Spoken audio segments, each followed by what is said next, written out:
Hi, and welcome to week 2 of the Pacifica Graduate Institute class called Dreamwork. This week we're looking at sleep and dream cycles, and to talk about this I'm having a conversation with Jeff Warren, who is the author of this marvelous book, Head Trip, which is one of the key texts for the class. And Jeff and I are talking today about some of what happened with him with the head trip, about embodied dreaming, about my practice, which you can read more about on the Urban Dreamscape, urbandreamscape.com. And I apologize in advance. This is a recording of a Skype call on his end. Quality isn't great, but the content is fabulous, and I hope that you enjoy it. Thanks. Hello, nice to meet you. No, I'm not meeting them actually. Nice to be your avatar. So, Jeff, let's talk a little bit about the physiology psychology divide in how people think about dream work. Like, you know, I know that it's maybe a false differentiation, and yet it's one that comes through really strongly. What do you think about that?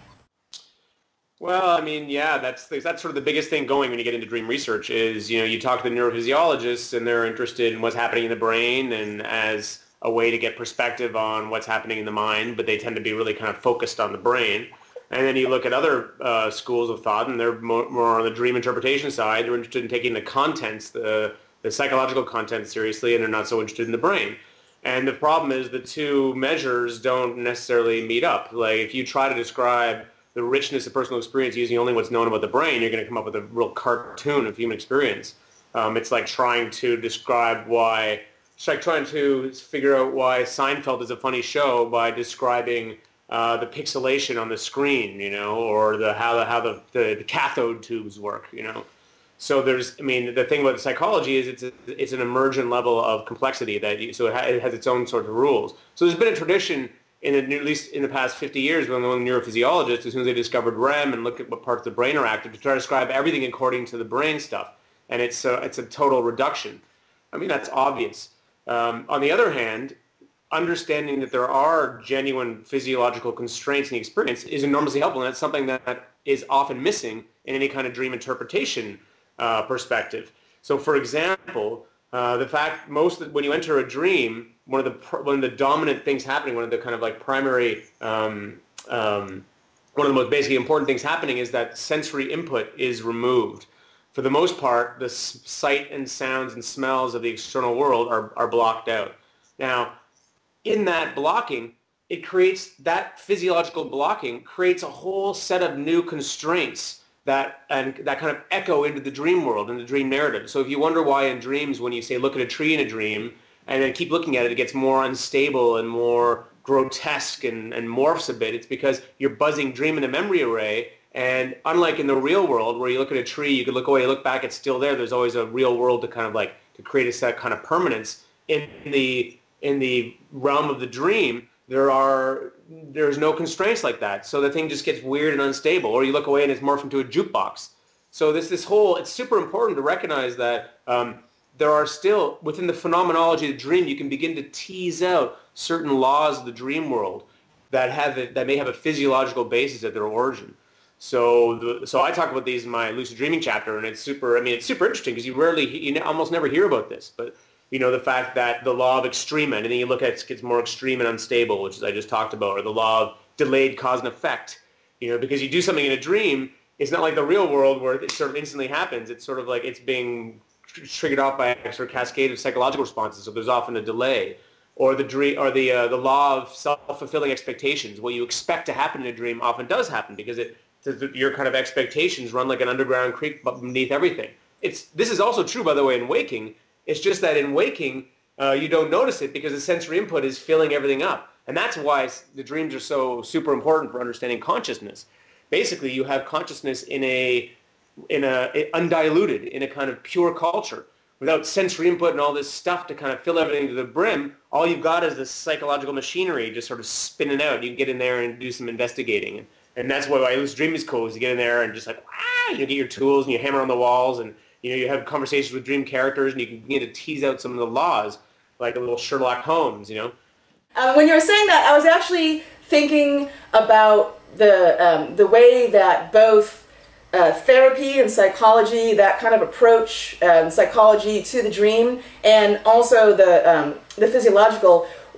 One of the things that's really useful about those is a sort of a pattern, right? So physiologically, one of the things that I love about learning dream cycles and about the patterns is when I first learned that stuff, I really became aware of my own sleep cycles. I became aware of cresting to the surface of the dream. Since I knew that there was going to be REM in a certain period, my mind became sort of more aware of it, and I became more able to recognize it, right? Just like learning anything, learning any kind of pattern or information helps you recognize that thing more as it happens. And of course, psychologically, that's kind of what it is too. You're learning your own kind of mental patterns. Oh, okay, well, this kind of association does this, or you're over time you're sort of trying to find the patterns of what your mind does. So that's sort of a similarity that never occurred to me before. I think that's really interesting. Yeah, it's a super important point. It's like people think, oh, it's like you're in a house on wheels cruising over this like landscape. And you're in the house on wheels in your room going, oh yeah, this is the coolest house, and you're exploring the house and you think this is it. But meanwhile, the house is like going up and down over all these hills, and there's a swamp coming up, and there's like a crazy cliff coming up, and there's a more irregular landscape, and like those patterns, once you know those patterns, you can begin to understand some of the weird movements of the house, instead of just being stuck in there looking at the four walls. And one of the ththings that we've talked about in class a bunch as well has been sort of like dreams as kind of like experiments in subjectivity. Right, so you're in the dream, so you were just talking about it's like the house on wheels and learning the patterns of how you are or whatever. And one of the things we've talked about is like, okay, well, you have certain sets of subjectivities, and you have that while you're waking as well. I mean, there's all sorts of states of consciousness, which is obviously the primary premise of your book. And the idea that dreams are a state of consciousness that both have their physiological constraints and have their psychological constraints. That's kind of one of the main ideas that we're looking at. Yeah, I mean, I totally agree with that. It's like, for me, the really most important thing is that different states of consciousness privilege different styles of knowing in a way. So your subjectivity is shifting at different times in terms of how it receives the world or the kinds of patterns that it picks up in the world. So in a dream, it has a very strong emotional character. So the kinds of patterns and intuitions you're making tend to be often very emotional. Sleep onset with its very associative imagery, with the kind of rational mind sort of skipping along, it tends to be more, there's a lot of wonderful kind of creative insights or more associative insights that you can get there.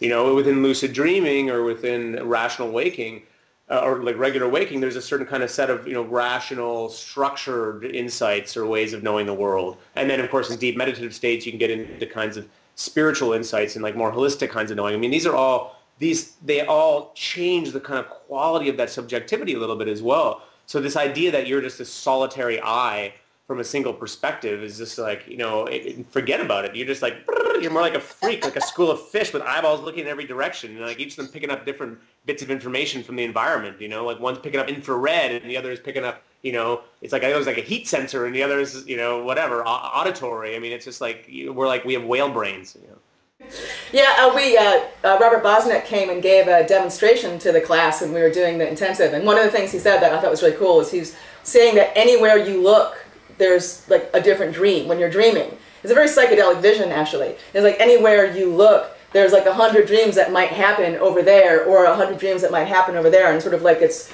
where you span your attention that sort of determines kind of what the dream is that you have. It's like this whole like universe of dream that you're in the middle of, but like it has like almost a density. That's super cool. Yeah, no, it's a great image.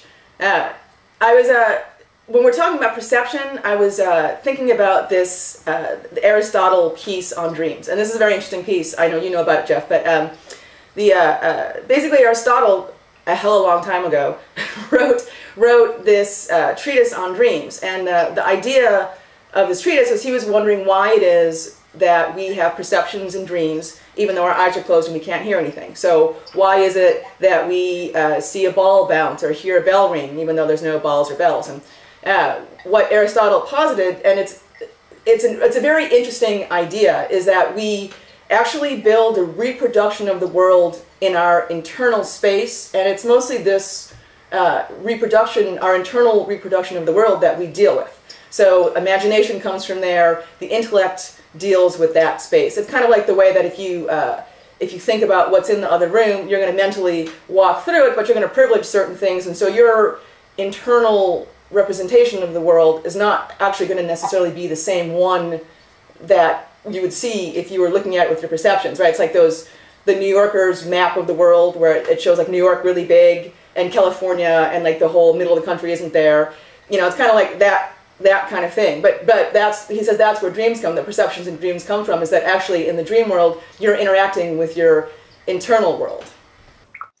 Yeah, I mean, I think he was awesomely prescient, you know. I mean, that does seem to be in a large part how it works. I mean, one of the big bedrock sort of intuitions in the science, or insights from the science of perception, is that you don't actually see the real world. You construct it. You know, the world is constructed inside your head based on two sources of information. The world as it really is out there, streaming into the senses, but also your own history, your expectations of how the world is. And that is enormously important in shaping how you experience waking. So, for example, you're walking through a jungle and you're like, oh man, I'm in a jungle. It's really creepy in this jungle. And then you look down and, oh my God, there's a big boa constrictor. And you jump up, you're like, ah, snake. And then you run away. But then you look back on closer, you know, you take a closer look and you realize it's just a branch. But your expectations of snakes and jungles are all primed. So it begins to kind of shape how you see the world. Or if you walk around in a bad mood, you begin to interpret everyone's actions towards you in a kind of negative way. So in a sense, what that is that's the dream. That's the dream running in like an underground creek beneath all of waking. And when you enter into the dream and you fall asleep and the sensory input is removed, all that's left now is that dream, that underground creek, all those expectations and all your past and your history and all those patterns. And it's like, so it's like that world is always there in the real world. It sort of forms the invisible scaffolding of the real world. So it's very similar to what Aristotle talked about as a kind of an invisible world out there. It also reminds me kind of in some ways of like Henri Corbin's imaginal world. This notion that there is like every single internal imaginative correlate has an external one, and vice versa, and that the whole world is out there is also in here, and that if you begin to investigate aspects of the world in here, you can learn about things about the world out there, and like, you know, it gets a bit like inside, outside, inside, outside. It's pretty trippy, but it's fun. That's awesome, actually, because they're reading Corbin, so that's a very nice observation. Oh yeah. Talk a little bit about how we've talked about sort of the embodied practice around dream. How did writing Head Trip change your relationship to your dream, or what were undertaking these dream practices while you were writing the book like for you? Oh yeah. I mean, there's in all kinds of ways. I mean, I became more conscious of how dreams are really revealing of, like I kind of said, of my own expectations about the world. Like it was like, and you know what I'll give you an example. I'll tell the story of the dream director because this is kind of interesting. And maybe this is a way to go at it because basically this. So like a few months ago, I get this really trippy email from this guy. From an inventor in Florida who said he read my book and he really liked it and he actually built his invention based on the book. And I'm like, okay, whatever, because I get lots of emails from weird dudes with weird ideas, and so. But I was like, yeah, tell me about your invention. But it turns out it's really cool. It's called the Dream Director, and it basically uses sensory input, like sights or sounds, so sounds, vibrations, smells. Flashing lights over your eyes. He uses these things to kind of tweak the dream narrative. The idea being that we're actually the sensory input gate is not totally slammed shut. There are ways of getting sensory input in REM sleep that he's kind of worked out. You can get them in there, and then it can begin to kind of tweak the dream narrative. So as I was playing around with this thing, I would like inject a particular kind of sensory input and then be like, well, how would this affect my dreams? And what does this say about the particular kind of input that I'm putting in? So for example, just to give you an example, because I know that's all very abstract, my niece and my mom were over one time for Christmas, just hanging out. And we were listening to this Brenda Lee song, like "Rock Around the Christmas Tree," like "Rocking Around the Christmas Tree," dun, dun, dun. And my little niece is like starts cruising around and she's dancing, and my mom is dancing, and they're all like freaking out dancing together. And I took this camera and I had with a little video thing, and I took a little video of them dancing with that music, and it has all these nice heartwarmy kind of holiday associations for me. And what I did is I turned it into a little song, what called a dream song. In this invention, you can make these songs. You can make any kind of auditory stimulus you want. And then I played it for myself at night. So it figured out when I was in a REM dream, and there I was at night, and that song came on the kind of dream director. And I mean, I'm asleep, but and eventually it woke me up. But right before I woke up, I was having dreams of my niece like running around. But then, of course, because you can't control what happens in a dream, she was in my dream, but there was also like we were floating around a giant leaf, and there was a whale, and something was barfing, and I was probably getting beaten up in some capacity. I mean, who knows? You can't really control your dreams, but you can begin to suggest things. But it was interesting because it made me think, okay, well, what are my associations with my niece, and how, when she came up in the dream, what things sort of came up for that? So that's, I mean, dreams as this sort of really revealing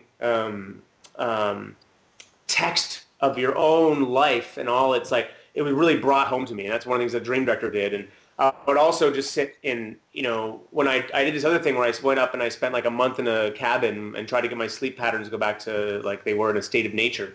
And when I did that, sleeping without no artificial light and spending like much longer nights in bed, my sleep sort of stretched out. And so I began to have these weird watch periods where I'd wake up in the night, I'd be half awake and half dreaming, and like I was able to wake up in a dream. I wake up out of my dream and sort of percolate in this highly emotional atmosphere. You really feel it in your body, and you can begin to, and it gives you a space of reflection on, well, what are the emotional triggers that that dream just represented, and what knowledge am I being shown here, and how can I apply this in my life? And it's something that I would never do if I was just waking up out of bed in the morning for my alarm and shooting off to work, So it gave me permission to kind of really feel into some of the things that are going on in dreams in a way that I hadn't ordinarily. And then just getting better at lucid dreaming is sick, because it's just retardedly fun how all the stuff that you can do, even if it's just like having adventures or trying to get it on or whatever. I mean, it's also, you can, once that's where the psychology comes in, you can begin to really investigate some of the laws of how dreams work in a dream, because you're lucid. You remember all the conditions of waking. You're like, oh yeah, I had this experiment I was going to do. I was going to go and feel texture in a dream, and you like feel texture and you feel how real it is. And those patterns, by the way, are really firing. And this is the other thing I was going to say is why all this matters in a sense is dreams represent the far outer contour of where you've been. Dreams are very real in the sense that the brain is firing those patterns. It's real experience. You could go and practice karate in a dream and actually get better at karate. So in a sense, the wilder the kind of set of dreams that you have, the wider and wilder your own life, your own potentiality, your own sense of yourself as an expanded territory, an expanded person. So you can get in those dreams and really push out those boundaries, and you're just, you're like, yeah, the territory of you is getting bigger and bigger every day. So I really had that sense too, and I like that part of it. So the way the Dream Director works is that you learn your dream cycle, and you learn where in the cycle you're going to have the most REM. And that's sort of later in the night. And the Dream Director has a timer on it, and you set the timer, and then at the appropriate time, the Dream Director goes off and gives you whatever stimulus you have chosen. So the flashing lights, or the sound like Jeff had, or any number of things. And so knowing your sleep cycles obviously are another thing that helps you kind of like, tweak the dials. And that's one of the, that's part of what I do with Oneironauticum, right? How do you like learn what your sleep is and sort of tweak the dials to see what the different experience is. And so it's not as extreme as something like lucid dreaming, but it's still a way of kind of playing with the subjectivity. We talked yesterday, Jeff, about, or whatever it was we talked, about this idea with the Dream Director of taking that I really liked this, of taking the symbol and passing it across into the dream. I've talked to the class about the idea that Dale Pendle and I came up, the interdimensional smuggling, where you can grab a symbol or something from one kind of world and bring it into the other, and that object or whatever it is creates the continuity. And of course that's my pursuit with Urban Dreamscape, is taking the dream and pulling it out, and having this psychogeographical practice where I'm superimposing it onto the city. And it's very interesting kind of opposite mode, right? You're taking the thing that's in waking and putting it in the dream, and meeting the thing that's dreaming and, putting it in the waking. And when you're talking about that thing with your niece, it really occurred to me how much like a sort of a Jungian psychology approach, what you're doing is by bringing this thing across and putting it into the dream and then seeing what happens with the dreams, right? So there's like in Jungian analysis, you would follow the symbol through its meanings. But in your dream, you're actually seeing how the symbol manifests, right? Okay, well, if your niece can be said to be a symbol or whatever, how something, what kind of, and then what happens? Oh yeah, there's giants, or oh yeah, then there's the leaf, or what. Well, yeah, it's cool. It's totally cool. I mean, actually, I got that idea partly from your dream practice, and I love that thing that you do. And I was like, hey, I'm going to do it the other way around. So I would go purposely, like I start calling it, I was like, okay, it's like it's like a memory catching. I would go out there and be like, okay, what is the memory that I want to catch today that I embed into my dream? And one thing I'll say is that it when you do that, it's way beyond just a kind of symbol thing, because your body is not just some abstract mentation. Or your mind isn't just some mentation. It's also, it permeates it's very embodied, So to give you an example, one night I was like, okay, there's this windstorm outside my house, and the wind was roaring in the trees, and I love storms, and I get all excited from them, and or by them, I just like, they make me really animated. And I was like, oh my God, I got to go capture this storm. So I ran out with that little camera, and I took a little video, 30-second video of this this lashing tree and the sound of the wind roaring and and I had that real excitement. And then I came back and I turned it into a little dream song thing. And then I basically got that little clip to play when I was in REM sleep later on that night. And sure enough, when I eventually woke up, even though it had nothing to do with the storm, the feeling of the dream was that supercharged feeling of kind of excitement and like trepidation that you get in storms. So it's just an example where here I took that thing and put it in a dream, but the thing that I got was not the content. It was not the idea of storm or even any kind of visual of it. It was just the feeling of that potentiality, So it was just a purely somatic kind of reaction. And that was interesting. I was like, oh, that's cool. So you begin to parse out, it gives you a way to begin to kind of parse out the different layers of your experience. There's so many layers going on at any one time. And, different dream interpretations often focus on a single layer. And this gives you a kind of, instead you get this sort of archaeological strata. It gives you the opportunity to sort of see all these different things that are going on. So I love that idea that I'm like, passing messages into my brain, into my dream, and then because of your practice, occasionally I'll try to take something out of my dream and like put it into my city the way you do, although I usually forget where I put it. I'm like, hey, where did I put that dragon?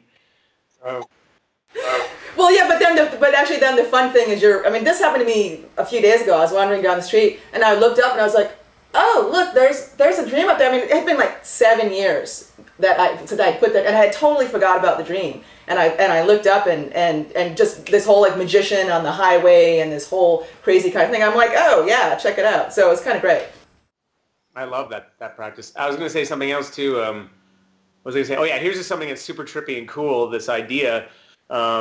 I was thinking when I was writing the manual for this. So I wrote the manual for this thing, a Dream Director. I did tons of research into this sort of secret history of dreaming, about the incorporation and moving stuff, getting stuff into the dream, and it was really interesting.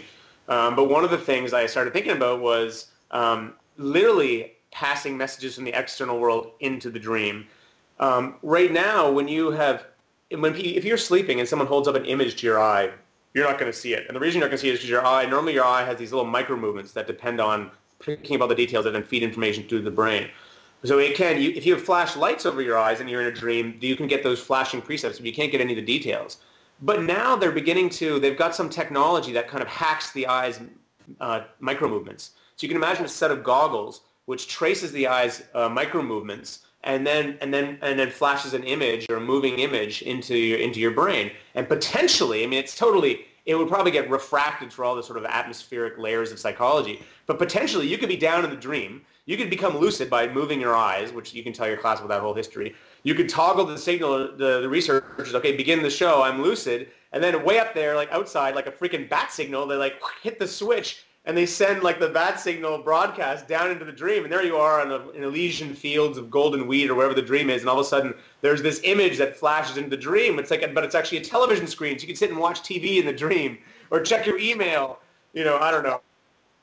Yeah, it sounds totally horrible, I know, but it's interesting to think about the limits of that moving back and forth between those two dimensions. We think of them as being these impregnable domains that, oh, here's dreaming, oh, here's slow wave sleep, here's waking. But in fact, one of the main arguments of the head trip is that they actually overlap in all kinds of very profound, interesting ways. So. Right. I mean, it's all states of consciousness, right? I mean, it's all states of consciousness that you're kind of layered on and going through. And as you start to see, I mean, all of these different where the meaning is, like who gets to own why dreams are important, which is one of the things that we talked about. When you start to look at all of these different layers, you sort of see that actually it impregnates through all of this different stuff. It's all, it's all these states of consciousness and it's all of these things simultaneously. Just like there's 100 dreams every way you look, Exactly. Okay, so let's have a little plug. What's your website? Oh, yeah, I just made it. It's www.jeffwarren.org. And you can read there's reviews of the head trip there and like a piece, all kinds of different little weird things I've done, information about talks I do, stuff about the Dream Director.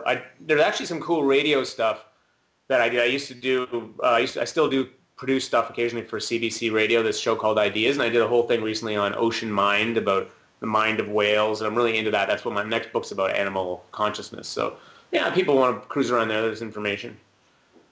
All right, great. Well, thank you so much. Most appreciated. No problem. It was great to meet the class virtually or not meet them, but it was great to hang out with you. Jennifer, bye. Bye.